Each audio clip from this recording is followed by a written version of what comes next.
Hello, welcome to Cruising with Cruz. I am yours truly, Cruz, and we got a good video here today. I decided to go more of a raw approach this time with this video because I'm still learning how to edit videos and add like little clips and stuff like that.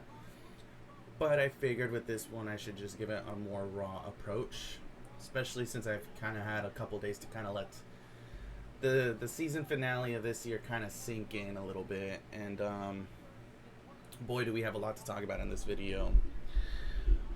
This year started off, well, before I even start off with what I'm going to be talking about with the state of NASCAR, please give a like, subscribe to the channel. It'll definitely help me out in the long run.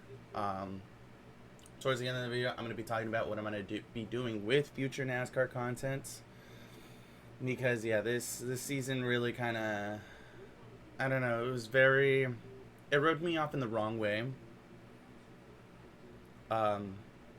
But let's go back in time a little bit. 20 years ago, NASCAR decided to implement a different point system.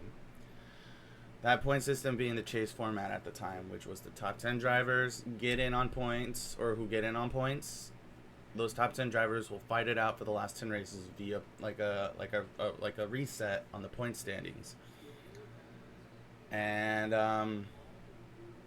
the reason why they did that, and I understand why at the time, is because Matt Kenseth ran away with the championship in 2003.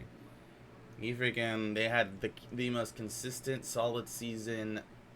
That I think they ended up winning the championship a race prior to the season finale, if I'm not mistaken, or 2 races before. Don't quote me on that one just yet.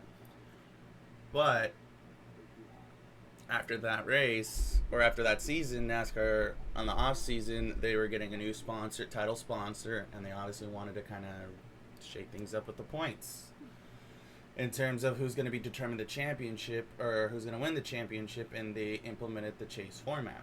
Now, this chase format was, I think, for most fans, very skeptical. At the time, my dad was still a fan because he was watching Rusty Wallace and all the old timers, like Sterling Marlin, Mark Martin, Terry Labonte, those drivers were still in the sport, so and it was an interesting first season, because one, Junior, my favorite driver, ended up winning the 500, so he kind of set the tone for that. And it's funny that I'm gonna mention Junior in this, because I feel like he's kind of been, when he's racing, he kind of is the one that's starting the season off with this new points format. And I say that because, obviously after 2004, Kurt Busch won in the most dramatic fashion possible at the season finale at Homestead, losing a tire, and that tire giving him that caution. So that was, interesting to say the least. Following year, it was a great season. That's when Carl Edwards, one of my other favorite drivers, was coming into the Cup Series, and he was making a statement, especially in the final stages of the chase format, when he was winning those races from Atlanta, from sweeping the Atlanta races, to winning the Texas race, to essentially he was in contention of winning that championship. I think it was him, Biffle, Johnson, and Tony Stewart, who was the points leader going into Homestead, that had a mathematical shot at winning that championship. Tony ended up getting his second title that year. But that's when 2006 kicks in, and that's when things get interesting. That was my first ever season really invested into watching a whole season of NASCAR and understanding the points, how things worked, before they started implementing all these gimmicks. 2006 was a very good season for Johnson. Obviously, going into that Talladega Fall race, that was one of the most heartbreaking races I've ever seen as a junior fan, for obvious reasons. And just fast forward, Johnson ends up winning that title. Cool. All right. I think NASCAR's thinking okay, we've got a pretty good, solid, format going on. Let's follow it up again next year. Johnson wins again. It was between him and Gordon that year, and I think Kenseth also had a mathematical shot in 2007, but don't quote me on that one. 2008, we thought Edwards was going to win it. But nope, Johnson ends up taking that one too. And I'm not going to lie, 2008 was a good season too. But 2008 was dang, it's kind of getting annoying now. Johnson's winning this. 2009, You know, Juan Montoya was doing really good that year. Mark Martin was in the Hendrick car. You're thinking it's anyone's title. I remember it was like between Montoya, Vickers, Martin, and obviously Johnson. You know, names that you never thought of hearing in that chase. You know, having a mathematical shot at winning this championship, but Johnson wins again. 2010, I really don't remember as much. All I know is Johnson had a really good season that year, and he ended up walking away with the championship too in 2010. And then 2011 started getting interesting because they obviously kind of pretty much restructured the whole car. The front end didn't have like that open gap like it does, like it did with the COT. Completely got rid of the wing, so they had the spoiler back. You know, it kind of had a distinct look. The cars look good.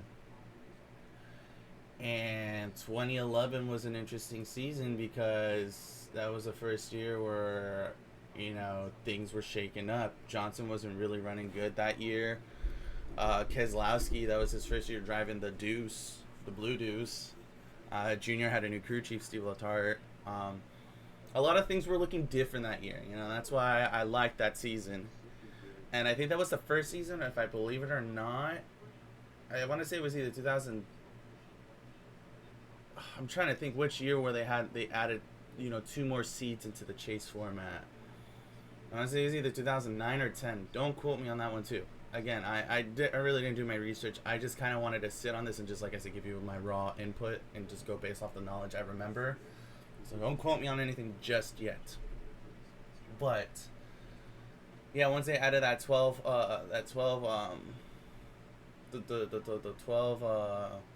chase playoff format.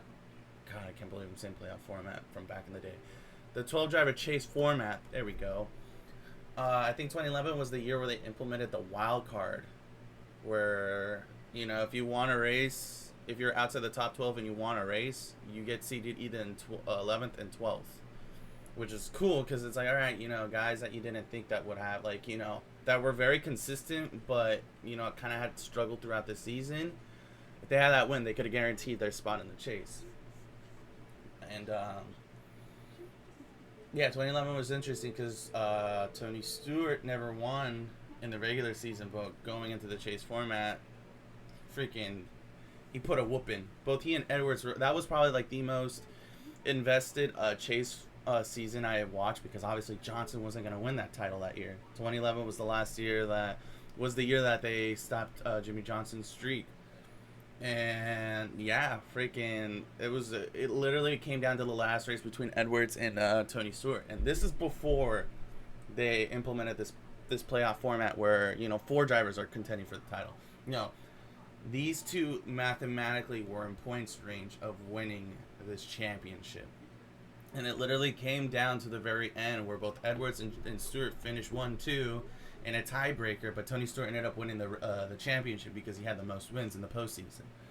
So that was, you know, I was thinking, all right, cool. We're gonna get more different kinds of results with this chase format. And then 2012, it was between Keselowski and Johnson, which was kind of scary for everyone, but it was still good season to watch. It was cool seeing Keselowski dethrone Johnson towards the end of that season. And then 2013 comes around, brand new car, Gen 6 car, and Johnson wins the 2013 title. 6th championship. And that's when NASCAR decides to restructure the whole chase format. And that's when we have what we have today, what is known as the playoffs. And coincidentally, in 2014, guess who won that Daytona 500? Junior.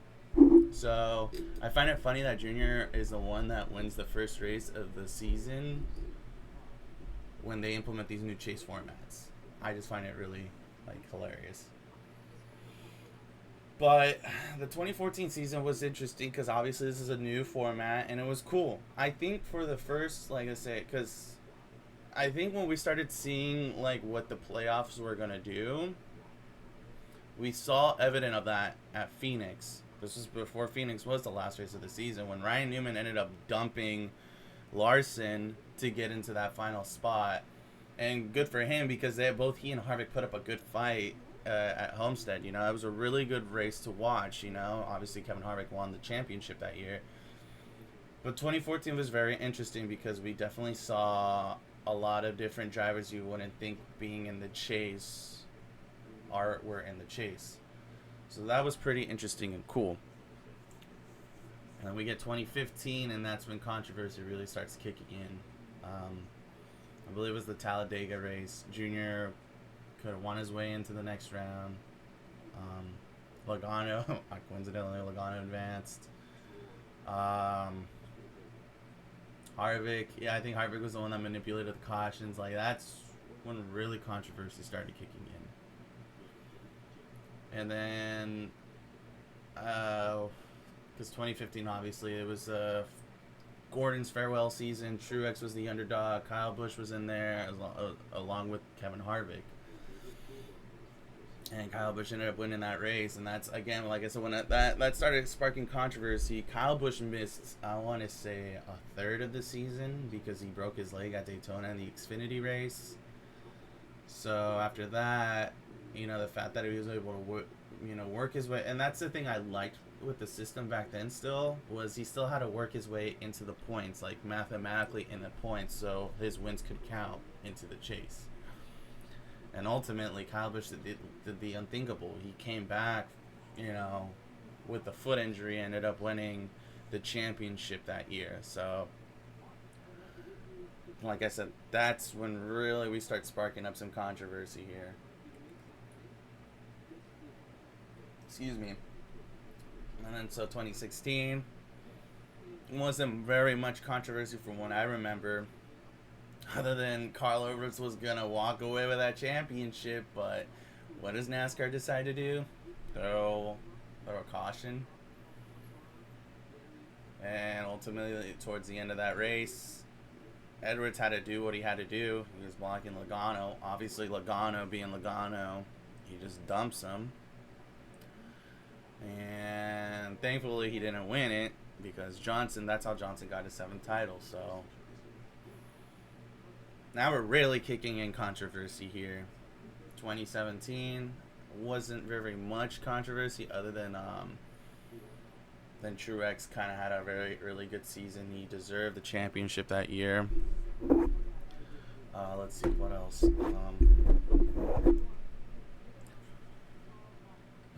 2018. Was it 2018? I think it was 2018. It was either 18 or 19 when... No, I think it was 2018, yeah, because that's when Logano won his first title. When he pretty much dumps Truex at Martinsville. Goes in the championship 4. Truex had every possible opportunity to wreck Logano at Homestead so he can just get that title, but Truex was the bigger man. He didn't, and Logano won. Alright, cool. First championship. 2019 wasn't much controversy or manipulation from what I remembered. Other than, Kyle Busch was, Kyle Busch was like, I think that was the year he really, like, kind of, what's it called, backed his word up from, like, him not deserving that first championship, so him running a full season and actually winning that championship in 2019, that was cool. 2020, pandemic, obviously NASCAR they did a good job on handling that in terms of just, doing a full season with what they had, with the tracks they had to work with. But this is when things start really getting kind of out of hand. I think it was both between Harvick and Hamlin. They were just winning these freaking races, They were the start of the field. Hamlin, Harvick, and Truex. And I think that's when they implemented if I'm not mistaken, like the regular season champion, if I'm not mistaken. I don't know. But anyways, yeah, Harvick ended up trying to do a bonus. Like, he ended up trying to dump Kyle Busch at Martinsville so he can get into the next round, and he doesn't. So, and then I'm not going to, like, emphasize the other years, including this year, because, I mean, that's what I'm going to dive into mainly with this year, because I'm going to give my insight with that. But obviously, with this playoff format, the last 10 years, it's been nothing but manipulation in that system. And it was cool at first, it was entertaining at first, but now it's kind of got, like, it's got to the point where it's like it feels legitimately scripted. And in my other, I'm gonna have my old vid or the video I talked about last about when Logano won his championship, how I felt like that was just scripted from the very beginning. But all right, sorry, I just kind of had a brain fart. But that's what I'm saying. The current state of NASCAR right now, in terms of the fan base, it's not looking good. It's not looking good at all. Um, they're seeing a lot of like NASCAR content creators out there on YouTube. After seeing all these because I don't have social media yet. Um, I'm hoping if I get to 100 subs in this channel, I'll have my social media presence. But for now, I don't have the social medias, but I do have a way of like having a presence and seeing what's going on there. And it's causing, this championship caused a lot of controversy, and not in a good way.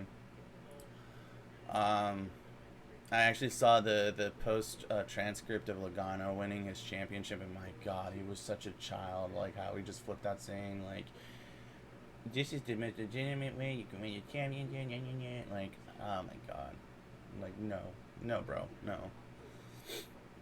And that's what I'm saying in the current state of NASCAR right now. This season had pretty good highs. You know, we had two really close finishes.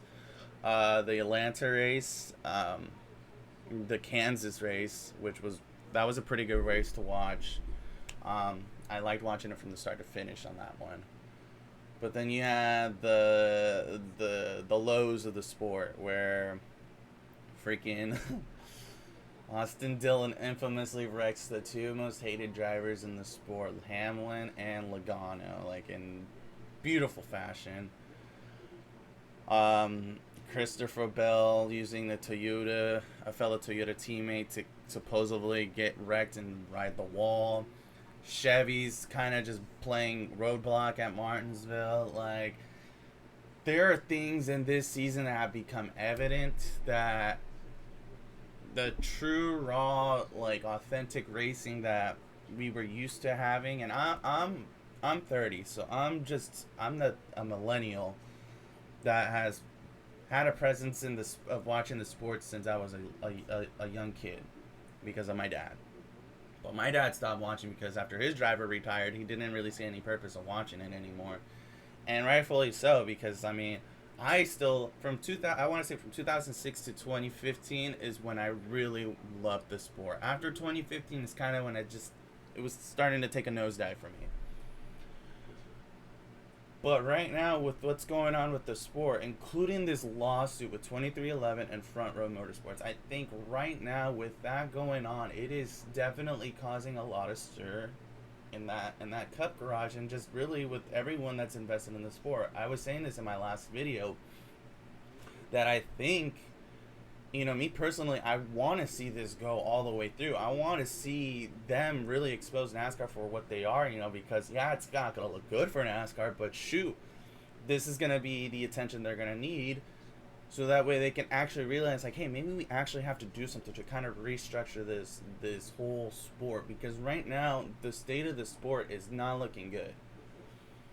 And these guys, and Tony Stewart said it too. I don't know what interview he was saying it in, because I know he was like in a couple podcasts, from Harvick and to this other guy. I forgot the name of the gentleman, but he was just saying that's why he's leaving the sport. That's why he decided to shut down Stewart-Haas Racing. Like, obviously Haas is still gonna have a presence in the sport with that one charter and his Xfinity team, but Stewart's like, nah, I'm done, dude. Like, and I don't blame Tony. Tony was probably one of the most like legit die hard, like you don't fuck around with in the sport. I always think back to 2013 when Stewart was about like to like legit give Joey Logano a piece of his medicine. Like, oh my God, and that's what I'm saying too. Like, Logano, the way Logano's been into the sport, the way he's rubbed off with like Harvick, Stewart, Kenseth, Truex, like I can make a list. His former teammate Keselowski, like Logano is really like, he can drive, yes, but he doesn't know how to drive properly. Um, and that's what I'm saying right now too. You got all these, and the way this sport is just attracting attention with just the way the etiquette in the sport, and that's one thing the sport doesn't have anymore. And I understand why Tony's leaving, because none of these drivers have etiquette. Maybe a couple do, like Larson. Like, honestly, it's funny because when I was seeing like how the point system would have played out if they actually raced in their old point system, and I think Larson would have won the champ. It was either Larson or Elliott. Like, that's why he's with Hendrick, because at least Larson knows what he's doing behind the wheel. Like, that guy can wheel a car. But you had a guy that was running a 17th average the entire season win a championship, and that's gonna really just, like, especially one of the drivers that is not liked the most. Like, I had the feeling that Logano was gonna win, and obviously because he's a 20, like, and that's the thing. I feel like the 22 was a very distinctly lucky number this year, and so I should have saw it coming. I really did. I don't know why I was still butthurt about it, but here we are today. But yeah, with this whole lawsuit going on with Front Row and 2311, I'm really hoping they kind of do expose NASCAR, and they win their battles, and they actually and they actually force NASCAR to actually restructure it, because from what it sounds like from these behind the scenes interviews with Childress, Hendrick, Penske, it's like, it almost sounds like NASCAR just didn't really give them a choice, and they were just like, all right, we don't want to have any controversy going into the playoffs. Well, they did, because 2311 and Front Row were like, hell no, dude, we want more out of this. Like, this is not something that we like right now, and we want something different. So as it looks like right now, from what I've read, that Denny Hamlin is not certain if both of the cars are going to be entering in either the Clash or the 500. I think Front Row, they're still going to commit to running the cars. But it's interesting right now because Front Row went from a 2 to 3 car team, and they got Gregson on the team, and now Gregson is kind of like, I don't know what the deal is with him, because I know he's kind of just like, I think he said he doesn't know what's going to happen, but he does have plans to race next year. So I don't know. It's right now the sport's just going through a lot of things and not in the right way.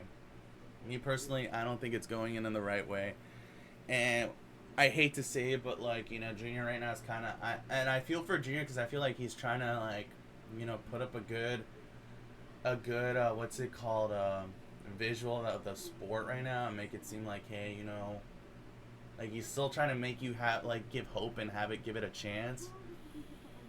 But Junior can do so much. Junior can do so much, and like, I think that's the thing that's kind of irritating him too, because he wanted to race as a Cup owner too, but he can't because of how expensive these charters are. And so right now, with everything that's going on with the sport, the charters, the lawsuit, this freaking ridiculous of a championship format, the manipulation during the races, like, it just, like, NASCAR just needs to wipe everything out right now and have a clean slate and just bring, like, I've said this multiple times, and I can't stress this enough, integrity. Bring the integrity back to the sport.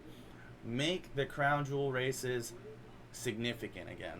As a matter of fact, as I know I said there's 4, the 500, the World 600, the Southern 500, and the Brickyard 400, but make that championship race, that last one, bring it back to Homestead. Bring it back to Homestead, or if they're still deciding to build this track out here in California, make it a freaking mile and a half. Make it a mile and a half. And I say make it a mile and a half because, look, if they make it like another oval like Homestead, I'm pretty sure they can definitely make that track like that, if not better.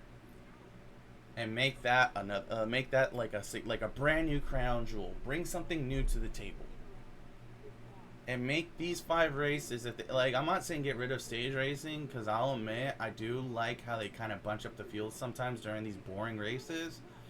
But if it's like like I said, the crown jewel races, the 500, or the Brickyard 400, Coke, or the World 600, Southern 500, and then the season finale. Make that one a 500. Either if it's a short track, a 500 lapper. If it's a mile and a half, a 500 mile. Make these long races, make these guys have to endure in these cars, like I feel like they've been so soft with these drivers, and that's why you see a lot of these new guys just winning these races, because it's just like, it's like almost watching softball. And I hate to say it like that, even though it's not soft, because obviously, again, too, the integrity of the cars, like, it's been insane how many flips we had this season too. I think we had like two, almost three at the fall Daytona race. We had a flip at Michigan. I don't know if there was any at Talladega this year at the fall. I didn't watch that race. That was the first ever plate race I actually didn't watch. That's how much, like, that's the thing. Like, that's how not invested I've been getting into the sport, unfortunately, because of all this shit that's going on. Like NASCAR, and not only that though too. I think they just need to really completely redo this whole. They need to call it the chase again. Like, I'm sorry, I hate how it's called the playoffs. Like, David Land said it in his video too. Like, this isn't like I forgot what he said, like a winning sport or whatever. Like, no, this is a motorsport. Like, yes, this is a motorsport. Like, this is completely a different entity from an actual sport. And so, yeah, I think they really need to restructure this playoff format. I like the idea of, like, if the regular season champion wins the championship, he gets an automatic berth to that championship. For why? Because he can use those 10 races to really prove to himself, like, hey, get that team consistent, and it's almost like 3 against 1 at the championship finale. And then have that play again. If they wanted to do like 15 drivers battling out for 3 spots, don't make it when you're in. No, make it a legit points battle again. Make those 9 races. You have to be consistent throughout those 9 races. That way, when it gets to that final race, it's like, who out of the 4 consistent drivers in that 10 race period is gonna really be deserving of that championship. I think that's a great way to do it. Eliminate like the round of 16, 12, whatever. No, they're gonna make the last race count. Make it count. Like, make it good. Bring back the integrity on the crown jewel events. I can't stress that enough. Like, it's just, again, and then the rules too. That's one thing I want NASCAR really to take a look at, is just really make the rules like plain and simple, so that way the fans can understand it. Because there was a time period where I was watching an old race and I forgot about the overtime line. Like, and that's what I'm saying. They had these rules from back in the day that was just so pointless. Like, make these rules stick out, so that way the new fans that are gonna get into the sport, they'll understand it, And it's funny too, because this is a little off topic, but I've seen girls watch Formula One, and they're actually invested in it, and actually some of them have knowledge of the sport, believe it or not.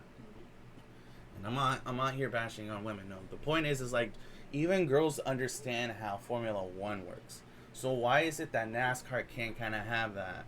Like, I think, like I said, NASCAR really, really needs to kind of just restructure a lot of things here, because me personally, I don't think I'm going to watch the 2024 season as much. I'm going to try to go to the Mexico race. Like, that's probably the one thing I'll try to do next year.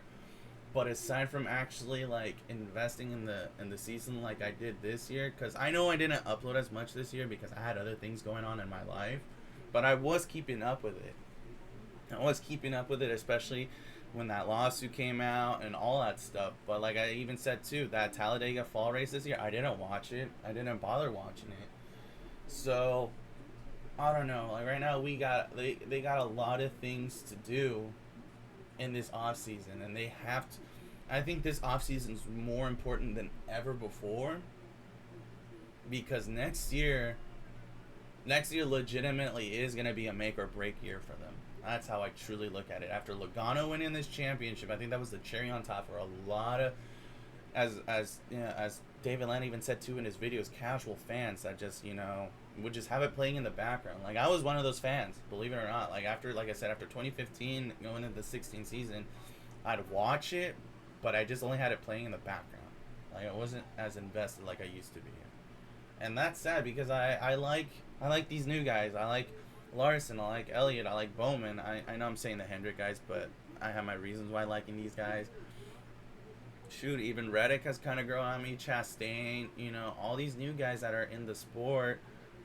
I want to give them a chance, but NASCAR just really, really, really has to do something. Excuse me. Um, I think they really have to do something going into this off season, because if they don't, oof, it's gonna be a long 2025 season. But that doesn't mean I'm gonna stop making NASCAR content. So this is, if you made it to the end of this video, cool. Reason why I'm still gonna make NASCAR content, because I'm thinking of what I'm thinking about doing is throughout the 2025 season, I'm gonna start rewatching a lot of, because there's this YouTuber that's released like high definition old races from back in the day, and I love it because it's like, all right, cool. I feel like I can start a series where I can watch these old races and just kind of like give it like a little what's it called? Go back in time series where I start talking about the 2006 season, because that was the first season I actually invested myself in watching NASCAR. So just watching that, and just kind of go through it race by race, as the season goes on with the actual 2025 season. I'll be going on with each race in the 2006 season, and the following year, 2007, 8, 9, etc. I want to make a series with that, because like I said, I've said this before and I'm going to say it again. It's not that I hate NASCAR, because if I hated it, I wouldn't have anything to do with it, period. But I still want to watch some of these old races, because now that I'm seeing all these old races, it's nice to kind of dive back in time and appreciate the moments. Because, man, let's be honest, I'm pretty sure there's a lot of fans out here that hate him when Johnson won his championships, but let's be honest, who would you rather see win the championships? Johnson or Logano? But, anywho, yeah, I'm going to do a series like that. I am going to probably be playing a lot of the NR 2003 mods, just to kind of, give my take with races and stuff like that, talking about NASCAR. I think next year what I'll do too with the 2025 season is just do a quarterly review. So after like the first quarter of the season, I'll give my intake of that. The second quarter, which is the halfway point, give my take on that. Then I guess the last part would be like going into the chase or whatever they call it next year. And then my overall review. I think I'll still probably do that. Like, I'll have some kind of presence in investing into the sport. But as of right now, oh boy, Logano really rubbed me off the wrong way winning that championship. Ugh. But aside from that, thank you guys for watching this video. I know it was a long one, but I feel like I said a lot of takes right now that, that it's gonna make a lot of people think too, because I'm pretty sure I'm not the only one here that's like thinking like, man, NASCAR's really got to do something, and believe it or not, it's true. And I hope they do something in this off season. It's gonna be interesting to see how this lawsuit plays out.